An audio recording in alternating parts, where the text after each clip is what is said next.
책망을 받지 않습니다. 그 하나는 서머나 교회. 서머나 교회는 예수님의 책망은 받지 않았으나 칭찬도 사실 없습니다. 근데 유득하게 빌라델피아 교회는 어마어마한 칭찬을 예수님께서 부어주신 것을 볼 수 있습니다. 많은 형태의 교회, 많은 환경이 다른 교회들이 어떻게 신앙생활을 하고 있길래 5개의 교회는 예수님께서 질책을 내리십니다. 그리고 유득하게 빌라델피아 교회만 예수님께서 칭찬하는 모습이 드러납니다. 어떻게 하면 칭찬을 받을 수 있는 교회가 될 수 있을까요? 참 의문입니다. 여러분, 코로나 바이러스 19를 여러분 시대를 경험하셨죠? 아십니까? 그 시대에 세계 열방에서 그리고 우리나라에서 몇 개의 교회가 문이 닫힌 줄 아세요? 제가 정확한 수치는 저는 알 수는 없으나 통계, 기독교에서 통계를 낸 걸 보면은 각 교단에서 통계를 낸 거 보면은 그 코로나 시대에 약 8천여 개의 교회가 문을 닫았다고 합니다. 카운터 되지 않는 교회까지 포함하면은 그런 교회들은 이제 가정에서 이루어지는 조그마한 교회들까지 포함하면은 약 한 12,000개의 교회를 추산을 하고 있습니다. 그 교회가 문이 닫겠다고 합니다. 자, 문이 닫겠다는 소리는 뭡니까? 어려운 환경을 감당하지 못했다는 뜻도 됩니다. 구약에 말라기서야 보면은 이런 말씀이 있습니다. 하나님께서 이스라엘 백성들에게 이런 말을 합니다. 내가 너희들이 드리는 이 예배, 이 성전을 누가 좀 문을 닫아줄 사람이 있었으면 좋겠다라는 말씀이 나옵니다. 말라기에서 1장에 나옵니다. 성전에 누군가가 문을 좀 닫아줬으면 하는 말씀이 나와요. 누군가가 이 성전의 문을 좀 닫아버렸으면 좋겠다. 너희들이 어찌하여 썩은 짐승의 고기로 나한테 제사를 드리고 거짓으로 드리는 이 예배를 내가 어찌 받겠느냐. 그러면서 예를 들어서 얘기합니다. 너희들이 좋아하고 너희들이 섬기는, 예를 들어서 너희들 대통령에게 내가 뭘 만나게 됐는데 그 대통령을 만나게 됐는데 뭐 선물을 준비해요. 정성 없는 선물, 거짓된 선물, 썩은 고기를 대통령한테 주면 그 대통령이 그 고기를 받겠느냐. 하물며 너희들이 거짓으로 진실이 없는 예배를 드리는데 내가 그 예배를 어떻게 받겠느냐 한탄하시면서 하시는 말씀이 이 성전의 문을 누가 좀 닫아줬으면 좋겠다라는 말씀이 나옵니다. 코로나19 시대에 수많은 교회가 문이 닫혔는데 그 교회들은 어떤 상황에서 문이 닫혔을까요? 오늘 빌라델피아의 교회를 한번 바라보겠습니다. 빌라델피아 교회의 상황은 저희들은 알 수 없습니다. 말씀을 비춰볼 때에 빌라델피아라는 것은 도시의 이름입니다. 이 도시 빌라델피아를 번역을 하면은 형제 사랑이라는 그런 의미를 가지고 있습니다. 빌라델피아라는 형제 사랑.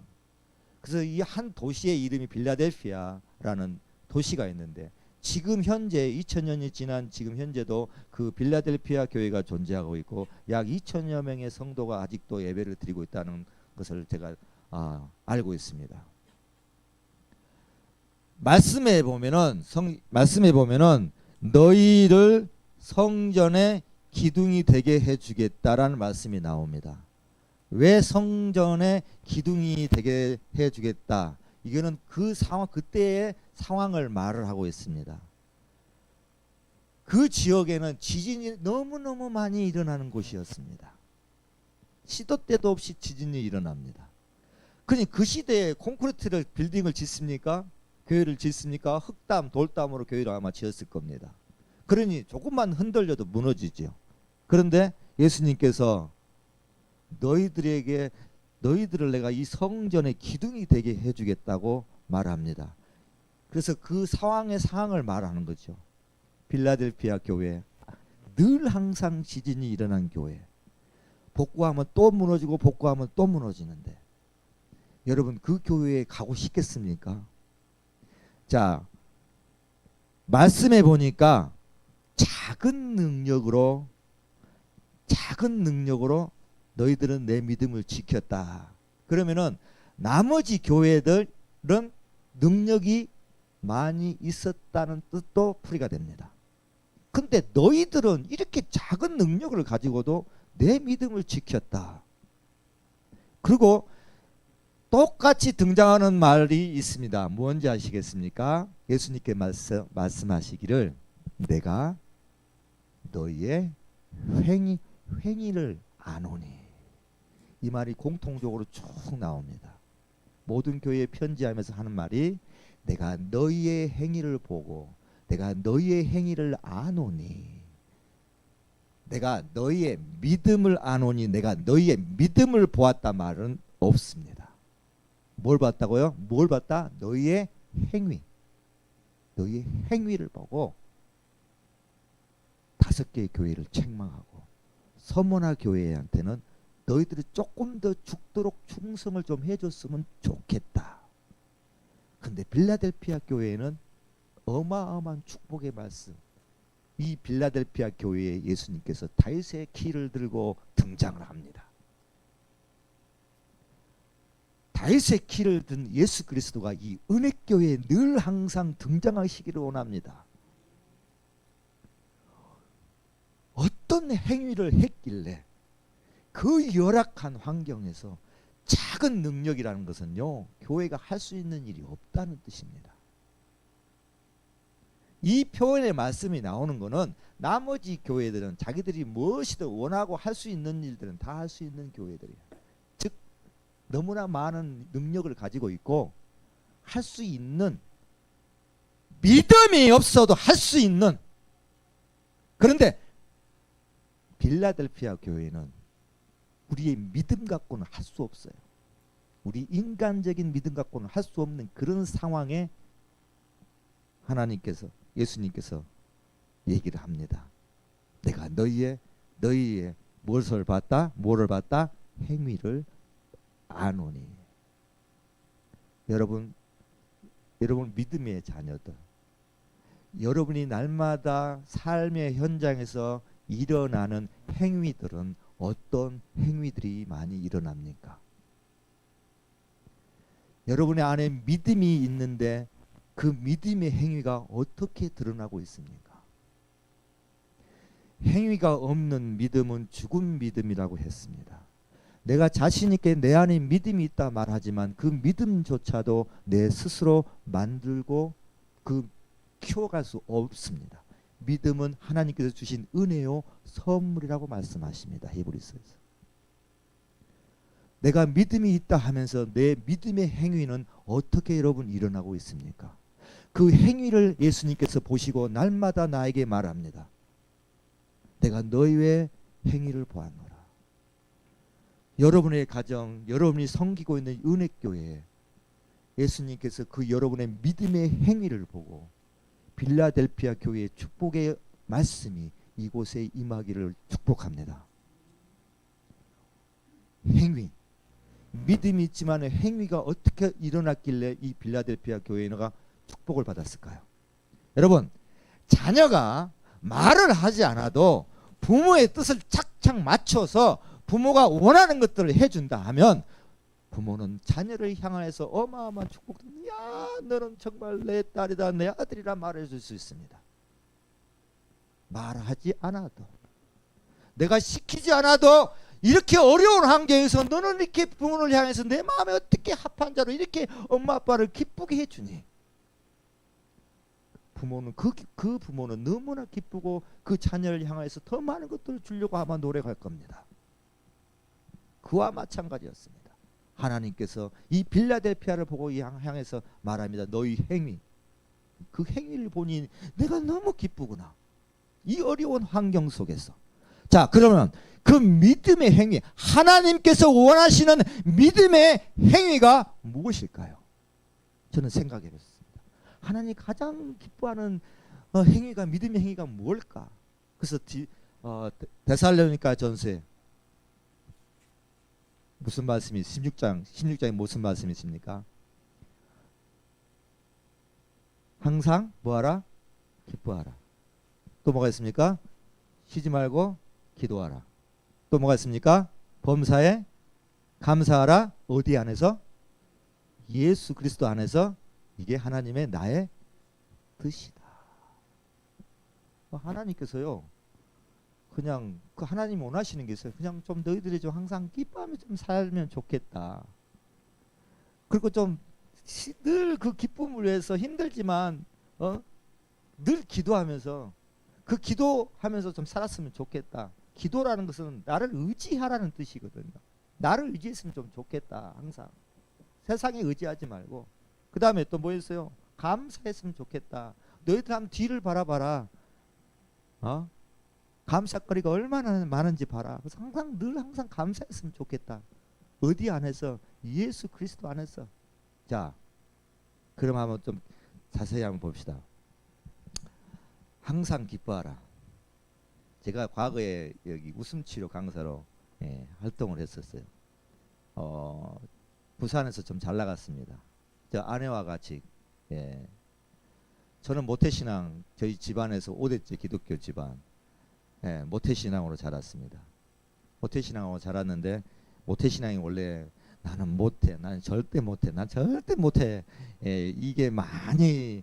근데 그 믿음의 뿌리 때문에 포기는 못하고 달려가기는 갔죠. 참 수많은 일들 제가 겪습니다. 제가요, 부하게도 살아봅니다.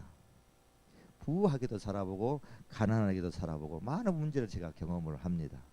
그러면서 제가 5살 때 제가 폐수술을 해요. 결혼하기 전이죠. 폐수술을 하는데 수술을 2번 합니다. 한 번 했다가 다시 재발해서 완전히 이제 대수술을 하게 되는데, 폐를 밖에 끄집어내고 대수술을 하는데, 수술이 뭐 의사는 해봐야 안다는 말로 뭐 이렇게 수술을 했긴 했습니다만 수술이 좀 잘못됐습니다. 잘못됐는데 삶의 기로에 이렇게 섰습니다. 근데 거기가 초량병원이었습니다. 기독교 병원이었죠. 그때 당시 침례 기독교 병원. 초량병원인데 중환자실에 수술을 끝나고 수술을 마치고 중환자실에 누워 이제 산소호흡기 끼고 이렇게 누워 있을 시대가 제가 있었습니다. 근데 어떤 전도사님이 오시더만 그 원목, 그 병원 원목 전도사님이 들어오셔서 제 손을 잡으시더만, 혹시 예수님 믿으세요? 저는 모태신앙이니까 당연히 고개를 끄덕끄덕했죠. 말은 못하니까. 그러면 제가 기도를 해드리겠습니다. 저를 따라 기도합시다. 그분이 선창을 하고 제가 후창으로 기도를 따라 했습니다. 근데 기도가 언제 끝나는지 제가 막 고함을 치면서 발버둥을 치면서 기도를 했던 겁니다. 눈을 떠보니 혼자 손을 이렇게 잡고 혼자 일하고 있었어요. 그 많은 환자들이 환자들 전부 나를 쳐다보고 있는 거예요. 왜 나를 쳐다보고 있는지. 전도사님이 잠깐 2, 3분 기도해주고 그냥 갔어요.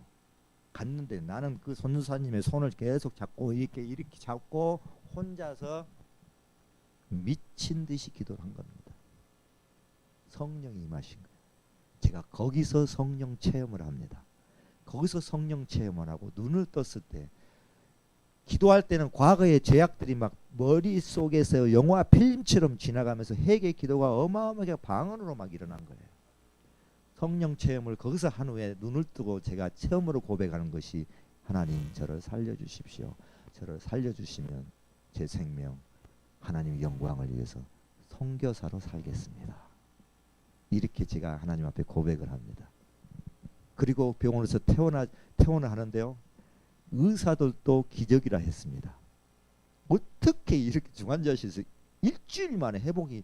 그 말을 고백하자마자 성령께서, 내가 막 성령 임하자마자 내 모든 영혼과 육신이 막 바뀌고 변화되기 시작했습니다. 그전에는 회사 생활하면서 술도 많이 먹고 담배도 피우고 세상 사람들한테 믿음 생활을 하기는 하는데, 주일날 교회는 가기는 가는데 회사 생활이 더 많았기 때문에, 그 사람들하고 어울리는 시간이 더 많았기 때문에 항상 그 사람들과 같이 평일을 움직이죠. 그리고 딱 하루 가는 것 교회. 이거는 습관적으로 가는 교회였습니다. 믿음이 없는. 그런데 제가 이제 성령 충만함을 받고 약속을 하셨습니다. 하나님 앞에 약속, 선교사가 되겠습니다. 그러고 나서 제가 찬양단을 만듭니다. 그리고 찬양 사역을 시작합니다. 이 찬양 시작 사역도 굉장했습니다. 광안리 바닷가에서 무대 설치해놓고 남구 청년들 다 모아놓고 찬양 집회를 많이 했고요. 그때 당시 늘노래팀 그리고 다윗과 연화단 우리 같이 KBS 방송홀에서 5, 6천 명의 성도들이 다 온 상태에서 거기서 찬양 집회도 하고 했습니다. 그때 당시 너 하나님의 사람아 찬양 선교단이었습니다.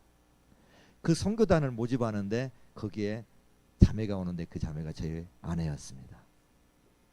같이 찬양사 하다가 아내를 만났고 결혼을 해야 되는데 제가 아내한테 이런 말을 합니다. 나는 선교사가 될 거야.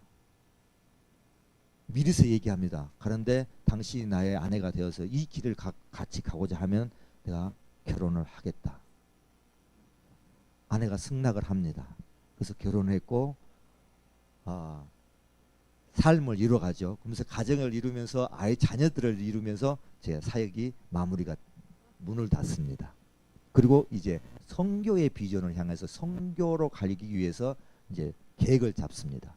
근데 직장 생활 한 거 가지고는 그 월급 가지고는 직장 생활 가지고는 도저히 선교를 갈 수 없는 상황.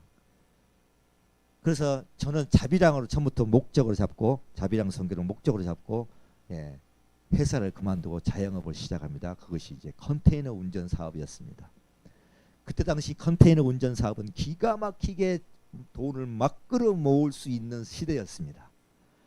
그래가지고 차 한 대로 운영하다가 두 대를 한 대를 더 사고 한 대를 더 사고 해서 이 사업을 하는데 돈을 많이 끌고 모았습니다. 그래서 남이 갖지 못한 큰 아파트도 가졌습니다. 남이 갖지 못하는 좋은 승용차도 몰고 다녔습니다. 그런데 그러고 보니 또 세상에 있다 보니 나는 어느새 그 물질을 쫓아가고 있었습니다. 그래 하나님께서 또 차를 때려 뽑아 봅니다. 너 언제까지 할래? 이제 부어줄 만큼 내가 부어줬지 않느냐. 그런데 저는 주일날도 한탕 하기 위해서 예배를 빼먹고 일을 나갑니다. 이 한 번 서울에 한 번 왕복하고 갔다 오면 돈이 뭐 100 얼마씩 생긴다는 그 개념에 사고가 일어납니다. 고속도로에서 100km 속도의 졸음운전으로 그 큰 차가 사고가 100km에서 일어났을 때는 졸음운전이 일어났을 때는 어떤 사고가 일어났겠습니까? 브레이크 밟을 여지도 없습니다. 쾅쾅쾅쾅 차 앞에 헤드가 산산조각이 나고 휴지조각이 되었습니다. 제가 안에서 이렇게 끼어 있었습니다. 꼬부라져. 형들은 여기 와 있고. 그러면서 내가 살았나 죽었나 내가 테스트를 해보기 위해서 그렇게 꼬부라진 상태에서 손가락으로 움직여봤어요. 손가락이 움직이는 거예요. 그 119가 왔습니다. 세톱으로 막 그 차를 썰어가지고 저를 끄집어냅니다. 제 머리부터 발끝까지 한 개도 상한 곳이 없었습니다. 남들이 보았을 때는 와, 저 기사 그 자리에서 직사했겠다. 근데 저는 차를 또 고칩니다. 하나님께서 이제 그만하라 사인을 주시는데 또 합니다. 그 물질만 바라보면 뭐 이거 잠시 잠깐 조금만 매팡하면 또 뭐 차 수리비 금방 나오니까 또 차를 쓰서 또 합니다. 그 다음에는 제가 사람을 치어봅니다. 사람이 제 차 밑으로 들어가 봅니다. 한가운데 있는 사람을 치니까 이 사람이 차에 머리가 부딪혀갖고 그 뒤로 똥 넘어갔고 차는 그대로 지나갔는데 바퀴로는 깔리지 않고 한가운데 쇠를 들이받고 뇌가 다 깨져가지고 뇌수술을 5번 정도 했는데 기가 막히게 죽지는 않고 살았습니다. 이분이. 하나님께서 죽음의 모습을 보여주었습니다. 그러고 나서 또 차를 고칩니다. 또 일을 하는데 뭐가 오기 시작하냐면 IMF가 옵니다. 그래서 모든 기업들이 문을 닫고 저도 부도를 맞습니다. 그때 당시에는 뭐 제가 계산하고는 한 8억 정도의 제가 부도를 맞습니다.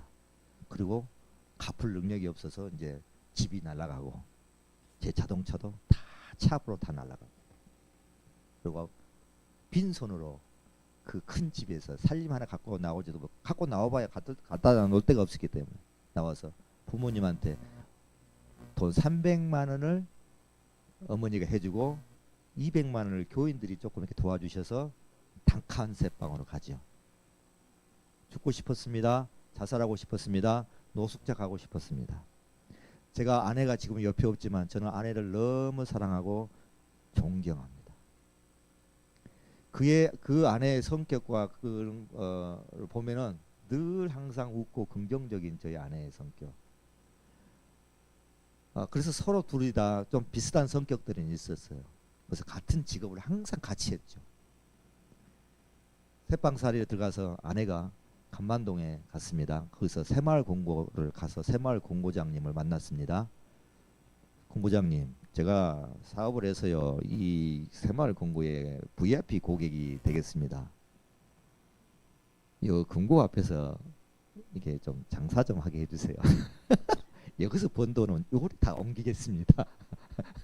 와이프가 이렇게 얘기합니다. 새마을 공고장이 그때 당시 기가 막혀서 설마 할라디 하고 한번 해보세요 한 거예요. 네. 돈이 한 푼도 없었기 때문에 붕어빵 기계는 그냥 빌려줍니다. 그리고 밀가루 값만 받아갑니다. 회사에서. 붕어빵 기계를 가져와요. 그래서 새마을 공고에서 붕어빵 장사를 시작합니다. 잘 살고 있는 상태에서 나락으로 떨어져서 아이들이 그때 당시 이제 어리기 때문에 아이들이 딸만 저는 셋인데 아이들을 위해서 살아야 되지 않습니까? 저는 부산역 노숙자로 가려고 마음먹고 있었고 그래도 아내는 아이들을 바라보면서 뭐라도 해야 되겠다 싶어 붕어빵을 시작했어요. 제가 또 다시 정신을 차려서 붕어빵 그 기계 앞에 와가지고 서로 싸웁니다. 이게 다 타고 누가 먹겠냐? 내가 해볼게. 서로 이제 붕어빵 누가 잘 꾼가 시험한. 그러다가 아내는 간만동에서 붕어빵을 구고 저는 대연동 사거리 지금 현재 고려병원 앞에서 붕어빵 기계를 놓고 또 저도 장사합니다. 여러분, 믿음이란 게 뭘까요? 믿음은 하나님께서 주신 선물입니다. 그런데 그 선물을 누구한테 줍니까? 너는 내 아들이라 내가 지명하여 너를 불렀나니 내가 너를 낳았도다. 내 자식에게 줍니다. 믿습니까? 하나님의 자녀에게 선물을 줍니다. 그 믿음입니다. 나를 의지하라. 믿음의 뿌리가 있어서 늘 머릿속에는 선교의 비전이 있었고 그 믿음의 뿌리가 늘 항상 자리 잡고 있었어요. 하나님 왜 나를 여기까지 떨어뜨립니까? 근데 믿음이 있어서 늘 항상 긍정적으로 그럼에도 불구하고 웃으면서 저는 붕어빵을 구웠습니다. 아내는 간만동에서 나는 대연동 사거리에서. 기적이 일어납니다. 제 앞에 붕어빵을 먹겠다고 줄을 섭니다. 사람들이. 이런 기적이 어디 있습니까? 내 옆에 한 30m 거리에 여러분 겨울에 한번 붕어빵 꾸는 사람 한번 그 사람들 얼굴 한번 보세요. 누가 웃으면서 기쁘게 꾸는 사람 있는가? 다 죽을 맛입니다. 죽지 않아서 마저 억지로. 맞죠? 저는 그렇게 안 했습니다. 옷도 깔끔하게. 사람들이요 막 저를 쳐다봐요. 저 아저씨 옷도 깔끔하게 입고 항상 얼굴은 꽃을 피웠습니다. 웃는 얼굴이었습니다. 아내도 마찬가지입니다. 손님이 오면 안녕하세요. 오늘 어땠어요? 오늘 하루 어땠어요? 아유 하면서 막 제가 말을 걸면서 재밌게 말을 붙여주고 하다 보니까 이분이 자 붕어빵 3개에 1,000원이었습니다. 1,000원어치 사갖고 갔건 아저씨 한 봉지 더 줄래요? 6개를 사갑니다. 아저씨 2봉지 더 주세요. 2봉지 사갑니다. 이야, 이 장사의 맛을 또 알게 됩니다. 이야, 저쪽에는 울상이고 손님들이 한 명도 안 가는데 내한테는 줄을 서요. 여러분, 항상 기뻐하라. 내가 그 뜻이다 그랬어요. 여러분, 날마다 항상 기뻐하며 삽니까? 살고 계십니까? 기뻐하셔야 됩니다. 어떻게 해요? 사람들이 이렇게 얘기합니다. 웃을 일이 있어야 웃지요. 저는 날마다 집안이 이래요. 제 몸은 날마다 종합병원이에요. 상황이 이래요. 우리 자식들은 날마다 이래요. 속상한 것만 생각하고 속상한 것만 얘기하면서 웃음을 피해갑니다. 웃음을 피해가요. 그런데 예수님께서 뭐라 하십니까? 어떻게 해서 항상 웃을 수 있어요? 자, 예수님이 성탄절이 크리스마스가 여러분 성탄절 때 어떤 노래를 부릅니까? 이 찬송이 있습니다. 기쁘다 구주 오셨네. 누가 왔어요? 기쁨이 오신 거예요. 예수 그리스도 기쁨이십니다. 아멘입니까? 그러면 여러분 안에 예수님이 있습니까? 요한복음에 내가 이것을 내 이름을 너희에게 주는 것은 내 안에 있는 기쁨이 너희 안에서 충만케 하게 하려 함이라. 예수 그리스도의 이름을 너희에게 주는 것은 내 안에 있는 기쁨이 너희 안에서 충만케 하려라. 자, 믿음이 있습니다. 예수님이 있습니다. 내 안에 예수님이 있는데 내가 믿음으로 받아들이는데 예수님이 있다는 행위를 어떻게 보이고 계십니까? 어떻게? 내 안에 있는 예수 그리스도를 어떻게 행위로 여러분 드러내고 계십니까? 어렵지 않습니다. 항상 기뻐하라. 너희들 힘으로는 기뻐할 수 없어. 그래서 내가 왔다 나를 영접하는 자는 기쁘게 살겠다 이거야. 그러면 믿는 사람들, 자, 빌라델피아 교회 성도들은 항상 상황이 웃을 수 없는 상황입니다. 웃을 수 없는 상황. 그런데도 예수님께서 그 상황을 보아 너희의 행위를 보니 너희를 보고 내가 기뻐할 수밖에 없다. 어떻게 그런 일이 일어났을까? 여러분들은 삶의 현장에서 믿음의 행위를 어떻게 드러냅니까? 여러분, 예수께서 말씀하십니다. 너희들은 세상에 나의 향기를 발하라. 나의 빛이다. 여러분들 빛이에요? 여러분들 향수예요? 향수를 어떻게 발휘해요? 향수라는 의미는 말씀입니다. 내 말씀을, 이 말씀을 전하라. 빛은요, 빛이 뭐겠습니까? 그냥 빛은 드러내면 되는데, 여러분들이 어디 뭐 라이트가 어디 달려 있어요? 빛을 파딱파딱하게? 잠언 15장 13절에 보면은 너의 마음의 즐거움은 그 얼굴에 빛을 내게 한다. 마음의 즐거움은 빛을 내게 한다. 마음의 즐거움은 누가 내고 있어요? 내 안에서 예수 그리스도를 말미암아 내가 즐겁게 마음을 하면 그 얼굴이 뭐가 된다? 빛이 된다. 이렇게 미소 지는 게 빛입니다. 이게 빛이에요. 그래서 많은 사람들이 주변에서 아니 나는 권사님만 보면, 나는 집사님만 보면 나는 이렇게 즐거운지, 집사님 뭐가 이렇게 즐거워서 늘 항상 웃고 다니세요? 이게 빛이고 향기입니다. 어려울 거 없어요. 내 안에 예수님이 계시다 하면. 그런데 여러분들은 그 빛을 많이 바라고 있습니까? 아니면은 울상을 많이 울상은 어둠이에요. 어둠을 많이 바라고 있습니까?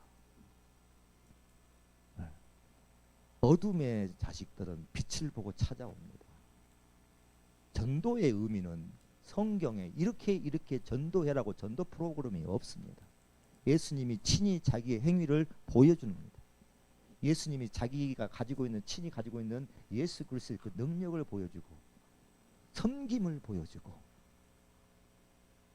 그거 아닙니까? 내가 막 전도하고 노력 안 해도 누가 나를 보고 찾아와요. 나를 보고 나는 당신만 보면 행복해. 그런 의미 아니겠습니까? 그러니 자, 빌라델피아 교인이 그런 거예요. 그 어려운 상황 속에서도 여러분, 웃을 수 있는 상황에, 미소 질 수 있는 상황에는 누구든지 다 할 수 있습니다. 어떤 꼬마 아이가 일찍이 하나님의 부르심을 받았습니다. 이게요, 천국에 갔습니다. 천국에 갔는데 천국문 앞에 베드로 선생님이 딱 지키고 서 있습니다. 베드로 선생님. 그래서 이 꼬마 아이가 천국문을 열고 이제 안으로 들어가려는데 베드로 선생님, 너 잠깐 기다려라. 아직 들어갈 시간이 아니다. 기다려라 합니다. 이 꼬마가 천국문 앞에서 기다리면서 잠시 눈을 돌려보니 이 벽에 시계들이 쫙 막 붙어 있습니다. 근데 그 시계 밑에 이름들이 다 적혀 있는 거예요. 그래서 베드로 선생님, 저 시계들은 뭐 하는 시계들이에요? 세상에 하나님의 자녀들이 죄를 한 번씩 질 때마다 이 바늘이 촉각, 두 번 지면 촉각 이렇게 가는 시계란다. 그 이 꼬마가 궁금해서 시계를 쭉 아무리 봐도 지 이름이 지킨 시계가 없는 거예요. 자기가 아이고 나는 세상에 죄를 한 번도 안 지고, 베드로 선생님 제 시계는 없어요. 이 베드로 선생님이 네 시계는 모세 할아버지 방에서 선풍기로 쓰고 있단다. 우리는 알 수 없으나 우리가 예수 그리스도를 영접해서 내 안에 모시고 그 기쁨을 드러내야 되는데 세상의 것들을 늘 항상 생각하면서. 그래서요, 선생님 혹시 성경 말씀 띄울 수 있으면 이 말씀 좀 띄워줘 보실래요? 히브리서 12장 2절. 히브리서 12장 2절. 여러분, 세상을 바라보면 걱정 근심, 그리고요 세상을 바라보면서 걱정 근심하는 이유가 뭔지 아세요? 자, 오른손 한번 들어보세요. 오른손 들어보세요. 자, 여러분 들고 있는 오른손이 누구 거예요? 본인 거죠? 그렇죠? 자, 손 내리세요. 자, 본인 거. 내가 오른손 들고 있는 이 손이 내 거예요, 내 거. 자, 여러분이 본인 거라고 생각하면은, 자, 이 손을 사고로 다쳤어요. 스스로 고칠 수 있어요, 없어요? 병원 가죠? 보니까 아니라는 뜻입니다. 보니까 아니에요. 창조자만이 통솔할 수 있습니다. 차를 개발하는 사람만이 그 차를 만들고 부술 수 있고 다시 수리할 수도 있습니다. 이 전등요, 누가 발명했습니까? 에디슨이라는 사람이 발명했습니다. 지금 말하고 있는 마이크요, 증폭해서 말하는 에디슨이라는 사람이 발명했습니다. 여러분들 몸이요, 누가 지었어요? 하나님께서 지으셨어요. 여러분들 팔 부러지면, 병들면 스스로 고칠 수 있습니까? 내 거일 때 내가 마음대로 할 수 있어요. 내 거일 때 내가 마음대로 할 수 있어요. 내 거 아닌 것은 죽었다 깨라도 아무것도 못합니다. 내 팔, 여러분들이 할 수 있는 거 한번 찾아보세요. 얼마나 할 수 있는가. 여러분, 우리 피조물입니다. 할 수 있는 게 아무것도 없어요. 누가 필요합니까? 내 이웃이 필요해요. 내가 이걸 하기 위해서 누가 필요해요? 저 사람이 필요해요. 여러분, 혼자 할 수 있는 게 있는 것 같습니까? 없습니다. 하나님께서 질병을 때리시면 하나님께서 질병을 주시기도 하고 가져가시기도 하고, 그래서 치료의 하나님이라고도 말씀하십니다. 아무것도 할 수 없는 존재입니다. 그런데 여러분들은 무엇을 위해 달려갑니까? 내 거를 위해서 달려갑니다. 그러니 스트레스를 받아요. 마음대로 안 되거든요. 물질이 들어옵니다. 그냥 가만히 있습니까? 그냥 나갑니다. 맞죠? 자동차 내 거야, 집도 내 거야 라고 사지만은 유명한 나폴레옹이 이렇게 고백합니다. 그는 모든 것을 가진 사람입니다. 근데 내가 죽을 때 내 손을 관 밖에 내놓으렴. 모든 능력과 모든 것을 가졌으나 내가 죽을 때 내 손은 빈손으로 간다. 빈몸으로 와서 빈몸으로 가는 것이 우리의 인생인데 왜 거기에 내 거가 있습니까? 내 거라고 생각함과 동시에 믿음의 행위는 내 거로 돌아옵니다. 자, 오늘 말씀을 다시 돌아가 보면은, 너희들은 이 어려운 환경 속에서도 내 이름을 배반하지 않았다. 인내하고 내 믿음을 지켰다. 이래 말씀하십니다. 그 행위를 보신 거예요.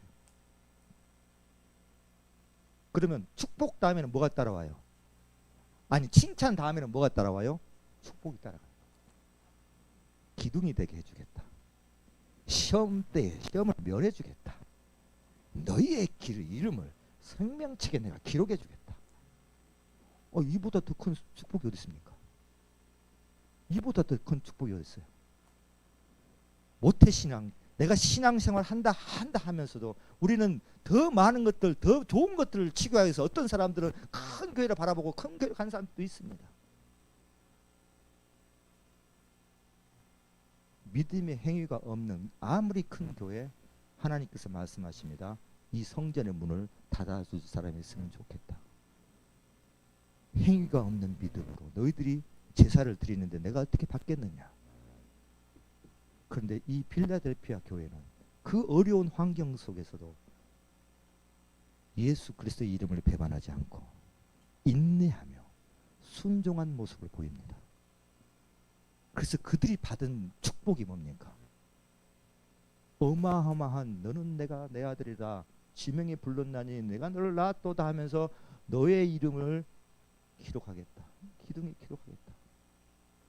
여러분, 말세 때의 얘기입니다. 저는 말세라는 말을 어디서 들었냐면 저는 성경을 통해서 들었습니다. 그런데 지금요, 많은 세상 사람들이 크리스찬이 믿지 않는 사람들도 지구가 멸망할 때가 돌아왔다, 말세라는 얘기를 합니다. 믿지 않는 사람들까지 그 얘기를 할 정도면 정말 말세가 온 겁니다. 근데 그 언어가 어디서 왔습니까? 성경에서 시작됩니다. 여러분, 믿으시기를 바랍니다. 행위로 드러내시기를 바랍니다. 항상 기뻐할 수 있는 상황에서는 누구든지 기뻐할 수 있습니다. 하나, 그렇지 못할 상황에 기뻐할 수 있는 것, 그래서 예수님을 믿으라는 겁니다. 내가 너의 기쁨이 되어주겠다는 겁니다. 거기에 축복이 어마어마하게 들어가 있습니다. 여러분, 잠언의 17장 22절의 말씀에 보면은 마음의 즐거움은 양약이라 심령의 근심은 뭘 마르게 한다? 뼈를 마르게 한다는 말씀이 있습니다. 이 양약이란 말은 우리 한글로 번역이 돼요. 보약 중에 보약, 최고의 보약, 이 약을 먹으면 모든 것이 만병통치약이라는 뜻입니다. 이 양약이라는 뜻이. 근데 히브리어, 성경에 나온 히브리어로 양약을 히브리어로 번역하면 히브리어로 히데가흐라는 뜻을 가지고 있습니다. 히데가흐, 이거를 번역하면 세 가지 의미가 나옵니다. 치료, 치유, 구제. 그래서 마음을 즐겁게 하면 너희 육신을 치료할 수 있고 너의 마음을 치유할 수 있고 그걸 통해서 남도 구제할 수 있다. 어마어마한 언어가. 마음을 즐겁게 하는 거. 왜? 즐거워서 즐거운 게 아니고 내 안에 예수님께서 늘 즐거움을 드러내는. 성경 찾았습니까? 내가 아까 찾아라는 거 히브리서 봅시다. 한번 읽어봅시다. 다 같이 시작.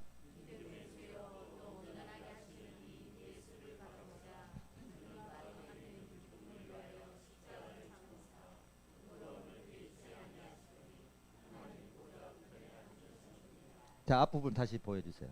자, 보세요. 온전케 하시는 누구요? 예수. 자, 그분이 무엇을 위해서 십자가를 참았어요? 그분이 무엇을 위해서 뭘 참았어요? 기쁨을. 여러분, 믿음은 예수 그리스도를 나를 통해서 드러내는 겁니다.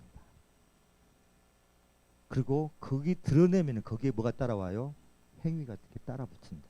그래서 믿음은 행위가 먼저 일어나야 이 사람이 믿음이 있다 없다 말할 수가 있어요. 그래서 예수님께서 베드로에게 너 물 위를 걸어오라. 불안해서 무서웠어요. 근데 예수님을 바라봤어요. 예수님을 바라보니 믿음이 생겨서 물 위를 걸었어요. 근데 나중에 예수님을 안 바라보고 어디를 바라봤어요? 나의 문제를 바라보니 무서워로 뻥 빠져버렸어요. 자, 누구를 바라봤어요? 예수를 바라봤어요. 그가 십자가를 지셨는데 그 앞에 있는 군중들이 많습니다. 그들의 기쁨을 위해서 지신 겁니다. 나의 기쁨을 위해서 지신 겁니다. 그런 예수님을 여러분 바라보시면 됩니다. 그리고 히브리서 또 말씀합니다. 예수를 깊이 생각하라. 세상의 문제를 생각하지 말고 문제가 있거든 뭘 생각하라? 예수를 깊이 생각하라. 그러면 그 문제가 뭘로 바뀌어요? 기쁨으로 바뀌어요. 그리고 뭐예요? 모든 것을 어떻게 해줘요? 온전하게 되돌려 줍니다. 온전하게 되돌려 줍니다. 그 예수님이십니다. 여러분, 내가 믿는다고 믿음을 안에 갖고 있는데 그게 성취가 안 돼요. 우리는 늘 기도를 하죠. 기도를 해요. 제가 아내를 천국에 보내면서 마지막으로 한 얘기가 있습니다. 저는 아내를 늘 제가 보지 못했던 부분을 그 아내의 고통 속에서 제가 아내의 그 믿음과 행위들을 제가 발견합니다. 어떻게 이런 상황에서 당신은 당신 몸 아픈 것 먼저 제껴놓고 어떻게 남을 먼저 생각해? 항상 나한테 소개시킬 때 그렇게 소개합니다. 저 사람은 저런 사람이면서 저 사람은 너무 당신 꼭 기도해줘. 저 사람을 위해서 기도해줘. 저 사람을 위해서 기도해줘야 돼. 저 사람을 위해서 기도해줘야 돼. 제가 한국에 왔을 때 첫 의사하고 대면할 때 첫 말이 둘이 앉혀놓고 그 의사가 하는 말이 2달, 빠르면 2달, 늦으면 3개월입니다. 저는 아내하고 할 말이 없었습니다. 사연들이 많아서 다 얘기는 못하지만 할 말이 없었습니다. 뭐라고 대답할까요? 의사 앞에서 둘이 앉혀놓고 2달 아니면 3개월 하는데 말문을 잃었습니다. 의사가 호스피스 병동을 찾아봐라 했습니다. 그 저는 호스피스는 안 보내겠다. 내가 집에서 당신 간호하겠다. 그러면서 너무나도 많은 대화들을 나누었습니다. 그리고 마지막 대화에서 제가 유언을 받습니다. 여보, 당신 선교사직 포기하지 마라. 섬기고 있는 교회 담임 목사님 곁을 떠나지 마라. 그 다음에 지금 짓다만 교회 꼭 다 올려 완성해서 교회 이름으로 봉헌해드려라. 그리고 마지막 내가 예수님을 보았다. 천사를 보았다. 마지막 그런 느낌과 그런 필과 그 모습, 예수님을 보았다 하면서 그 모습을 보니 이 사람이 불안해하던 모든 것들이 다 놓이고 굉장히 편안한 모습이에요. 그녀가 숨을 놓을 때는 정말 나는 천사가 그대로 안고 가는 모습이었습니다. 몸이 차가웠지 않고 그 따뜻한 몸 그대로 유지하면서 너무 편안하게 숨을 놓았습니다. 제 그런 모습을 보면서 깨달았습니다. 내가 과연 당신 같은 믿음을 쫓아갈 수 있을까? 이렇게 아프고 이렇게 고통 속에서도 그 약이 안 들어가서 통증을 제어할 수 없는 상황에서도 사람들이 찾아오면 첫 얘기가 예수님 믿어야 됩니다. 항상 예배하고 포기하지 마세요. 하늘의 소망만 품었습니다. 그래서 내가 너무 부끄러웠습니다. 내가 과연 이 믿음을 쫓아갈 수 있을까? 여러분, 이 땅의 환경은 잠깐입니다. 여러분이 여기 있는 것은 영원한 삶을 위해서 지금 여기에 존재하고 하나님께서 내 자녀이기 때문에 그곳으로 인도하기 위해서 여러분을 이곳에 부르셨습니다. 여러 가지 다양한 형태의 믿음의 형태, 환경은 다 다르지만 우리가 하나 같은 건 하늘에 향한 소망, 내 믿음. 내가 믿고 집사고 장로고 권사고 목사인데 나는 이게 내가 가지고 있는 이 예수 그리스도를 어떻게 지금 표현하고 있는가, 어떤 행위로 순종하고 있는가. 많은 형태를 바라보면서 예수님께서 빌라델피아 교회에 칭찬했던 것처럼 이 은혜교회에 이 축복이 임하기를 축복합니다. 그리고 이 믿음 잊어버리지 마시고 내가 기뻐할 수 있는 존재는 예수 그리스도 오직 하나뿐이라는 것. 그리고 쉬지 않고 기도한다는 것은 기쁨을 할 수 있는 모든 문제를 해결할 수 있는 그 능력, 그 기도에서 그걸 이겨낼 수 있는 능력이 드러나는 것. 그럼 그 다음에 오는 건 뭐예요? 하나님께서 다 은혜를 베푸신 거예요? 그럼 뭐예요? 제동적으로 저희는 항상 감사. 그게 감사가 누구 때문에 일어나요? 그래서 너희들이 예수 그리스도 안에서만이 이걸 쟁취할 수 있다는 거예요. 예수 그리스도 안에 있을 때 기뻐할 수 있고 쉬지 않고 기도할 수 있고 범사에 감사할 수 있다. 예수 그리스도 안에서 나의 뜻이다. 예수님을 바라보세요. 나를 온전케 해주신 그 영원한 기쁨의 나라로 우리를 인도한 그 예수님을 바라보면서 우리가 믿음의 행위를 환경하고 상관없이 순종해 나가는 여러분 은혜교회 모든 성도들이 되기를 축복합니다. 기도하겠습니다. 거룩하신 아버지 하나님, 우리의 주변에는 참으로 다양한 성격과 다양한 성품, 다양한 모양, 여러 가지 모양들로 삶을 이루어갑니다. 하나님께서 당신께서 주신 달란트, 각각 다른 은사들을 통하여서 예수 그리스도의 몸을 이루어가는 이 교회 하나님 축복하여 주시옵소서. 그 내가 가지고 있는 그 믿음이 얼마나 가지고 있을까 나는 알지 못하오나 행위를 통하여서 예수 그리스도 앞에 보여주는 줄 압니다. 은혜교회를 통하여서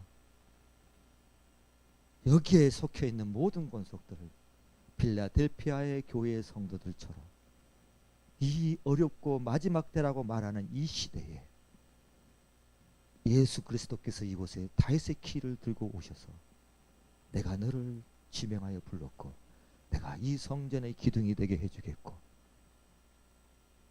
너희가 내 말을 나를 배신하지 않고 인내로 지켰음에 너희들에게 내가 멸류관을 줄 것이다. 너희의 이름을 기록해 둘 것이다.